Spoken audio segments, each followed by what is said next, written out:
What's up, everyone, and welcome to the November 13th? No. Yeah, 13th. We do this every week. Yeah, the November 13th episode of Smark, guys. As always, John Rambo is here with me. This week we have a little bit of a longer thing to talk about because we had a TNA pay-per-view. And so actually we're going to flip it this week. We're going to start talking about TNA since Turning Point was the first thing that happened this week. Then we'll talk about Impact, and then in part 2 we'll go on to the WWE. So I'm excited. I'm actually going to time it this week. I'm actually looking at the clock. Oh, so that? We have 30 minutes from now to get this over with before we make part 2. All right. I'm so into it, though. It takes so long. That's right. So TNA Turning Point was the pay-per-view that happened this past week on November 7th. A pretty packed card. Started out with Robbie E versus Jay Lethal for the X Division title. Now, if you remember earlier that week on Impact, Robbie E had earned the match by having interference with Cookie and all kinds of bullshit. This is their Jersey Shore angle here, and it sucks. It sucks. Robbie E, to be honest, he's not that bad of a wrestler. He looks decent. I just wish they would actually let him wrestle and do this stupid gimmick all the time. But the gimmick is so over the top. Yeah. It just takes away from everything. The bottom line is people don't like Jersey Shore. Like, the mainstream public hates the fucking Jersey, especially wrestling fans. Why would they like the Jersey Shore? So it's like they're hoping that people are gonna watch the show instead of Jersey Shore. Is that what it's? I think, or at least How's that? Who's the marketing genius behind that? How's that quite possible? Maybe they thought that Jersey Shore is something popular, but it's also something that a lot of people hate, and so making a heel who's part of something that a lot of people already hate, it might translate over to the show. I don't know. But anyway, the match was absolute shit. It had the same exact ending as the last one. As the qualifying match for the #1 contender spot, Cookie interferes. Because of that, Robbie E gets the pin. Now Robbie E is the new X Division champion, even though there really is no X Division. So X Division doesn't exist. So you don't have people like Christopher Daniels anymore. You have Robbie E. So Robbie congratulations, TNA. Yes, you really you upped the ante there. Yes. The next match was Tara versus Mickie James, which was a hilarious botch fest just on the announcement of the match. So Jeremy Borash, who obviously does all the announcement, first of all he says, this is a match for the women's title, and then he realizes it's not for the women's title and stops talking.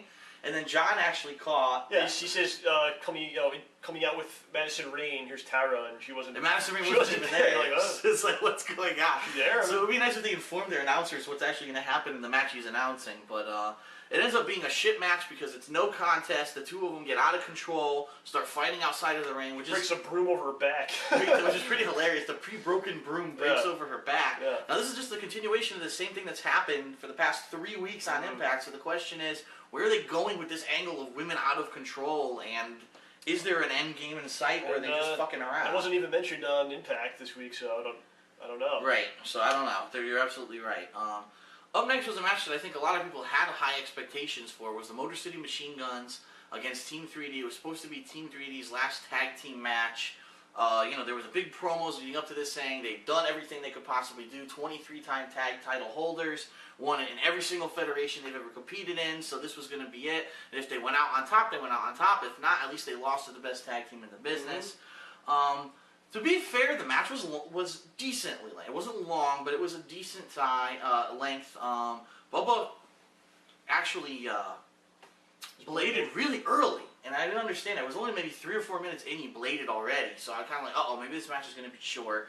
A lot of different finishers, a lot of different people kicking out of different finishing combinations. A lot of cool false finishes. Decent matchup. I think the way it finally ended was that Chris Sabin actually kicked out of the 3D, which we have not seen in quite a long time. I'm sure they were acting like no one's ever done that. Which is bullshit. I'm sure it has happened a few times. It's definitely happened, but it's been a while. And to see someone kick out of 3D, and then all of a sudden, they get Devon out of the ring, and then they do their double team move on Bubba and win.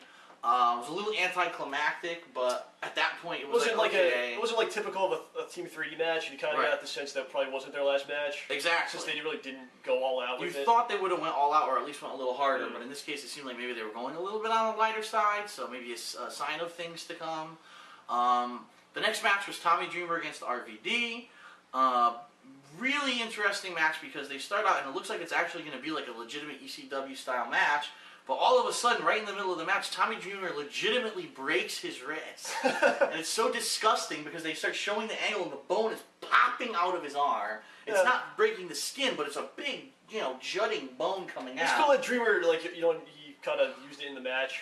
Yeah, he did. He's like, well, I can't really do much for the rest of this, so I'm gonna fucking show everyone. So he did. He took his glove off to show it to everyone. Yeah. His wrist was popped and everything. So they tried their best with what they had at Injured Dreamer. Right. So it wasn't the best match those guys had, or it was like a great match, but there were a lot of near falls, but the near falls weren't like they did an amazing finisher because they knew they couldn't do those kind of things. Right. So. You got to kind of give them a pass on that one. Maybe they could do better, but. So anyway, RVD eventually does win the match, and all of a sudden everything's forgiven, and they make up. All the feuding for the past month is completely forgotten, and now they are brothers again. Brothers. Which makes no sense. We're bros. All you need to do is break your wrist, and then you can give anyone's bro, I guess. So next was Fortune versus EV2. The stipulation for this match is if Fortune wins, they get to pick someone from EV2 to get fired, which makes no This was all like sense. there's a bunch of fucking confusion. Because Right. first they said, on Impact I believe they said that whoever, if Fortune wins they get to decide who gets fired. Then the announcers go, whoever gets pinned Whoever gets gets fired. pinned, they said that during the pay-per-view. Then they changed it to that, and then I'll explain what happened after that. So, okay. So the match is going on, and Brian Kendrick, who somehow is part of EV2, like I've been mentioning the past couple of weeks, he shows up, he like sits in the corner or whatever. Yeah, he's just in there. So now he's on the team for some reason, and within like 5 minutes of this starting, he's out of it because he supposedly got a legitimate knee injury. Yeah, he had a pre-existing injury, so they just got him out of the match. Is that what it was? Yeah, he wasn't actually injured out of the match like before that, so they just kind of wrote him off. Okay.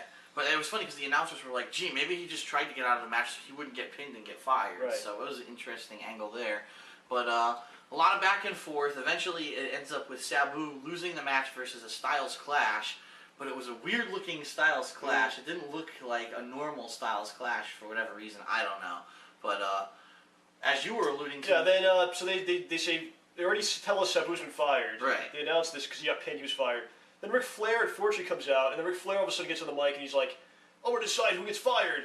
I pick Sabu because I hated your uncle the Sheik, and I hate you, so you're fired." So it was just like a clusterfuck of confusion. Right. I don't think anyone... Again, no one understood the stipulations of the match. It's so Yeah, weird. it's almost like what WCW used to do, where oftentimes like the wrestlers, the announcers, and the people in the back all had different ideas of what was supposed to go on, and. So basically, what's come out of this is that TNA basically didn't want to use Sabu anymore. Right. Not that it was like his choice to leave. So that was a big mistake on TNA's part. Because the guy came in after 2 weeks' notice. He headlined the Hardcore Justice pay-per-view. After actually 2 days' notice, because Jerry Lynn was supposed to be in the main event, and they put him in there. He did a great job. He's a very easy person to book for. All you have to do is just kind of be like, Sabu, fight this dude. Right. That's all you have to do. He could be a guy that helps build younger talent, and he deserves better than this. And put him up against any wrestler of the last 20 years, and he probably has helped revolutionize the business just as much as anyone. Right. On the last 2 decades. Especially the high flyers in the business. I mean. Right. He definitely deserves better than that, and they could have used him more. So anyway, good luck, Sabu, with your future endeavors. Whatever you end up doing. So. Be doing this. Yes, that was that match. And up next was the Pope with his congregation against Abyss. Now, I think what everyone thought this match was going to be was I remember a couple of years ago they had that match with Jeff Jarrett where, remember, they had fans who came with straps. Okay, and they beat the crap out of Jarrett during the match. And I think that's kind of like what everyone had thought this was going to be, the Pope with a bunch of fans, because the storyline for the past couple of weeks on Impact has been that Abyss is kidnapping fans, beating up fans randomly, and it was like, oh, okay, so the fans are going to be able to be like lumberjacks in this match. Yeah. Well, it really wasn't that at all. What ends up happening is Pope shows up with a bunch of people who he claims are like his family and his friends and his brother, his real-life brother supposedly is there. Yeah, he starts calling their names. I was like, Little Pete. One guy was called the Mayor. The Mayor? Yeah, it's like, what the hell? I was like, this is my brother or whatever. He's got all these cool like names for these guys. Yeah, that's pretty sweet. And so, they go out and into the ring, and halfway through the match of Pope versus Abyss, all of a sudden Eric Bischoff comes out and basically goes like this, which is like reminiscent of the $1 Million Man back in the day. All of a sudden, the entire congregation turns on Pope, beats the living crap out of him, and then he ends up losing the match because. You kind of saw it coming like so badly because it was kind of like why would Bischoff allow these guys to come out? Right. What's going on here? And Really as soon as he came out, it was like, all right, we knew this was coming. Another typical TNA twist. You don't really care because you don't know who these people are. So it's like, oh shit, you didn't know. They turned on the Pope, but you don't really give a shit about these guys. Wow. You don't know them. You don't know. They're not wrestlers or anything. So anyway, Abyss wins, but of course it doesn't mean anything because, as we've been saying for the past couple of weeks, there really is no sides to this battle of immortal against anyone. So really, it's a meaningless match. Yeah, nothing mattered. It's just continuation. So then they cut to the back to the EV2 locker room, and Stevie Richards is there at the door, and he's pissed off that Sabu's out, and he says, "That's it, I challenge AJ to a match on Impact," and everyone's kind of like, well, me personally, I was like, that's cool, because I like Stevie Richards. I always think he's been underrated, no matter where, except for ECW. In ECW, he was good, but besides then, he's always been underrated. He's a good worker. I wanted to see him really put on a good match on Monday, so I was really pumped, conditioned. Yeah. The guy's looking good. And, absolutely, but my question is, again, like, it's so random. Let's just do something random. Let's have, Stevie versus AJ. Why? Yeah, they also announced it on the pay-per-view, so it was kind of strange. Like, again, it's the pay-per-view promoting the show instead of the show promoting the pay-per-view, which is really weird. So the next match was Samoa Joe versus Double J. During the match, there's a ref bump, woohoo, which everyone expected because we knew that Double J has had these two bodyguards or security guards, Murphy and Gunner, interfere in every match for like the past month. So they come out, they interfere in the match. Double J eventually grabs the billy club that one of them had come out with, hits Joe in the head. Then he ends up actually choking out Joe with his own his own submission, which is supposed to be like a slap in the face. Yeah, I just want to say something about this pay-per-view. Like Taz and Cole, Tenay, Taz and Tenay are fucking getting bad lately. Like they're doing this thing where they're like bickering with each other, and like Taz is kind of siding with the heel, or takes a different position than Tenay, and they argue. Right. It just sucks. And, like it's not fun to listen to. They were doing it during this match. I don't know if it's because they thought the announce team was too complimentary, over the past year. So it takes away from the product, and they're starting to really suck. It's just becoming like, all right, who wants to hear these guys bitch? Right, exactly. Especially like Mike Tenay, who gives a shit about Mike Tenay, So anyway, another weird ending to a match where the face seems to lose again, but again, does it really mean anything? Probably not. There was a really quick promo with Bischoff in the back gloating with the congregation, but really nothing came of that. It was just like a little follow-up to their match. So then finally the main event that everyone's been waiting for, Jeff Hardy versus Matt Morgan, even though it's only been in the works for 2 days. This awesome face character that they pushed and everyone wants to see win. Exactly. Matt Morgan comes out. Which is like, who gives a shit. Pretty crappy match overall. It was okay, but first of all, and I just noticed this, and I mentioned it to John earlier today, is that Jeff Hardy has this new entrance theme from the last pay-per-view, and it's like, I didn't realize it, but I was making a joke earlier today. I was like, yeah, I can sing the song. Here it goes.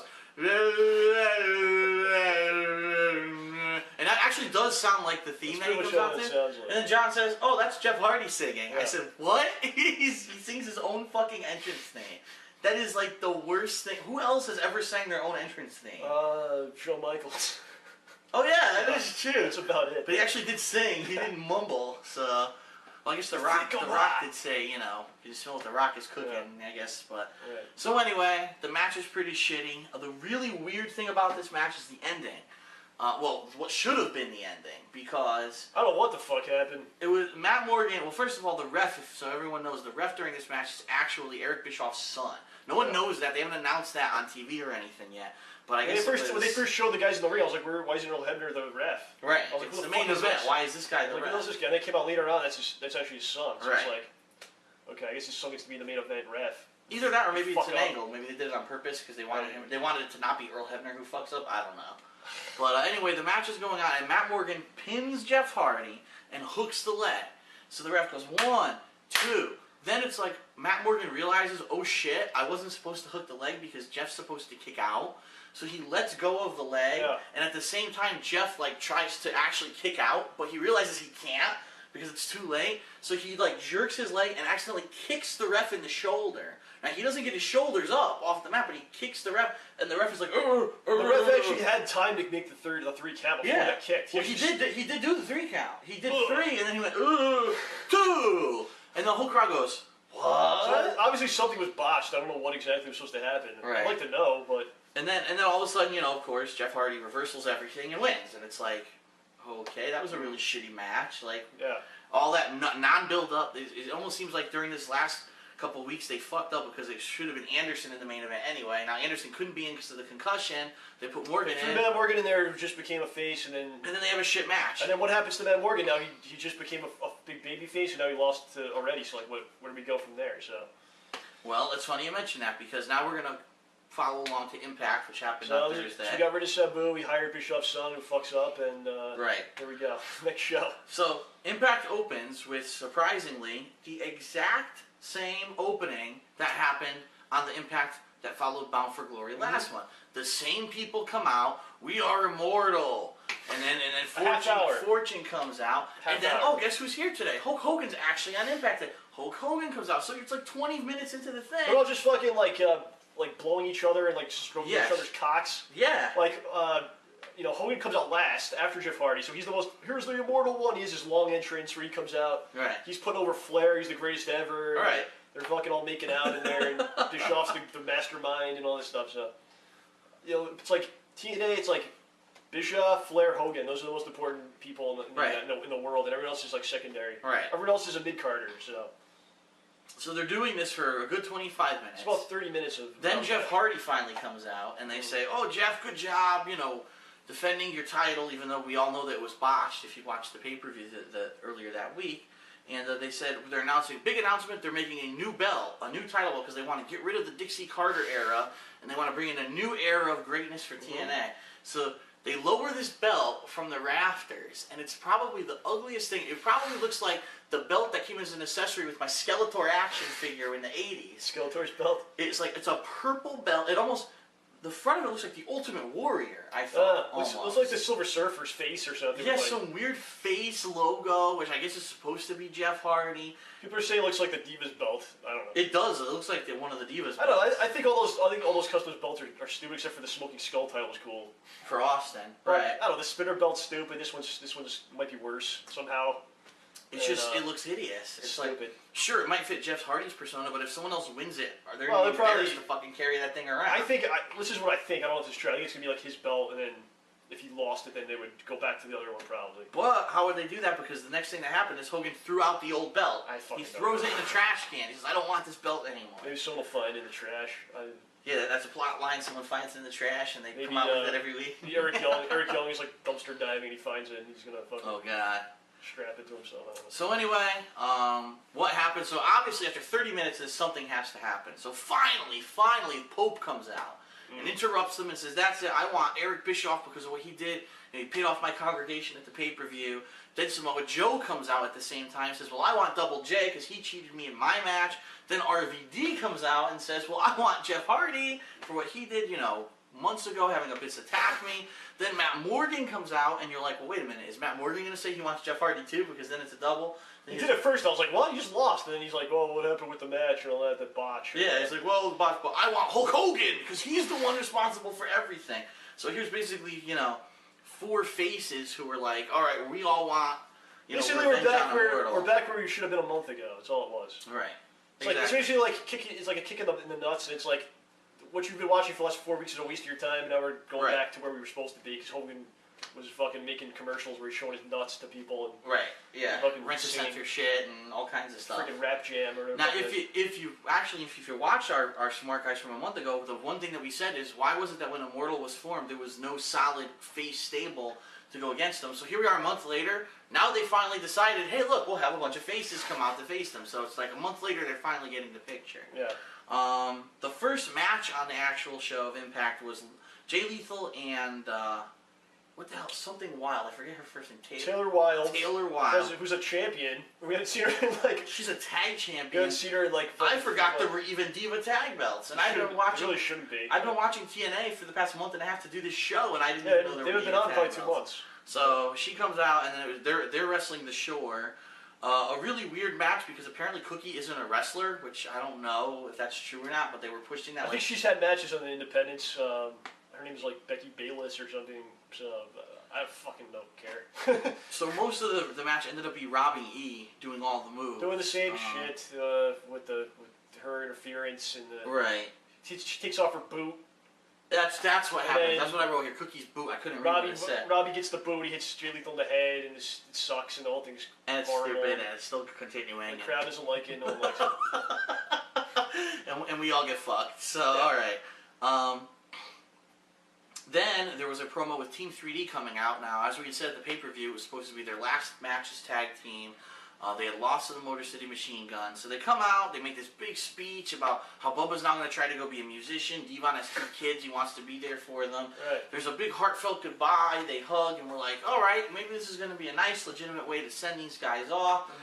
And then, of course, Bubba Ray attacks Devon from behind, which makes no freaking sense whatsoever. And then as you made a comment earlier today... Immediately cut right to commercial as soon as it happens. So you have no idea what happened. What happened when they cut the commercial? Did they magically teleport to the back and no one saw the resolution? Or, you know what I mean? Did Bubba walk to the back? It didn't matter. They didn't really care to show us. They didn't show anything. So Wouldn't it be a better send-off for them if it really was their retirement? Sure. Instead of doing this. Because they wouldn't really want to see them fight each other. No, they're probably going to do some stupid singles program. And what's sad about this is, like, Devon actually cut a really good promo. Yeah. It was on Reaction, though, which no one watches. Oh, yeah. So they did actually follow this up, but this was on Reaction, and he cut a great promo. But no one saw it. So. Yeah, no one watches that show. I'm not really excited to see the match with them. I mean, no one wants to see these guys in a singles match. They're known for being tag team wrestlers. Yeah, if you remember, they were singles wrestlers in WWE. They tried it. Work. They tried it for about a year. No one really liked it. Yeah, and that's how Batista actually debuted. Right. And no one liked it, so they actually put them back together eventually. It would have been better if it actually was a retirement and not to do this. Well, whatever. They still have time on their contract, so. Yeah. So then they cut to a backstage promo where this new ref, who had basically blown the main event at Turning Point, is back there, and he admits to Eric Bischoff, listen, it's my fault, don't blame, Earl Hebner or anyone else, it was completely my fault. Now the weirdest thing here is that when Matt Morgan shows up, and you would think Morgan's pissed because he should have won the match. Yeah. He's like, oh, forgive this guy, give him a second chance, because now I guess they're trying to push that he's such an amazing baby face that he doesn't care. He's like a John Cena now, everything about loyalty and honor. So it's not his fault. It was a legitimate mistake. Give him another break. So then basically Bischoff says, okay, well, you're going to have a match tonight. It's going to be a handicap match, and I'll announce, the people later, but he's going to be the ref for that match. I don't understand, though, because why was Bischoff upset? Because doesn't he want his guy to win? Because, and then why him and Matt Morgan were almost like in agreement. That give him another chance, yeah. Well, it's funny because one week Bischoff doesn't care if he's going to risk the life of one of his wrestlers who has a concussion. He's forcing him into a main event. A week later, 2 weeks later, now he's worried just because his product didn't look legitimate at the pay-per-view because the ref made a bad call. So it's like such a conflicting story. Yeah, but the whole thing is that they cheat to win, so why? So it's exactly. Be happy? It doesn't make sense. It just makes no sense. It was a dumb angle. So up next, there was a match. It was Samoa Joe against Gunner and Murphy, who were the 2 security guards who constantly interfere in all Double J's matches. It actually was a squash where Samoa Joe destroys both of them, does a muscle buster within like 2 minutes, and ends up winning the match. But then Double J comes out and attacks Samoa Joe after the match, and it looks like it's just going to be another, old beatdown. Then all of a sudden, out of nowhere, Kurt Angle shows up and saves Joe, and it's like, wait a minute, where's Kurt Angle been for the past 3 weeks? Well, he's supposed to be not be allowed in the building. Because he doesn't work there anymore, right? Right. So it's cool that he comes out, but it didn't really fit with what was going on. Like as soon as he came out, like. He should have either, a bunch of cops, security should have ran out trying to get him out of there, and he somehow, runs away. Right. Kind of making, running out of the crowd. He does little hits and runs away kind of deal. It's just weird, because it's just like you mentioned about the Team 3D thing. He saves Joe, and then they cut to commercial, and you're like, well, what happened after? Right. I don't know, there's no resolution to the angle, so I guess we gotta wait till next week to find out. The TNA apparently has no security or cops because Abyss is beating up fans, dragging people to the back. You got Kurt Angle's not supposed to be there running in the ring. Running in the ring. So if you go to a TNA event, you could just go fucking ape shit and run in the ring and start fucking beating people up. Speaking about that, that's funny because the next promo was the Pope attacking Eric Bischoff and Abyss while they're in the bathroom pissing and shitting. So they're in there, Abyss is taking a shit, and the Pope kicks open the stall, starts beating his ass. So thank God he had his pants on at the time, because they're gonna shit all over the TNA bathrooms. But it was a really weird thing. He apparently beats the crap out of Bischoff, and now obviously they're furious that the Pope got his hands on Bischoff. Then there was a really weird thing that the announcers announced that Rhino's contract has not been renewed.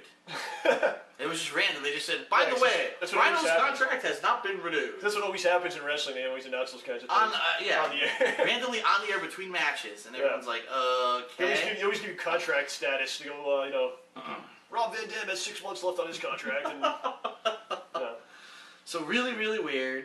Then there's another match, RVD versus Kazarian for the #1 contender spot for the title.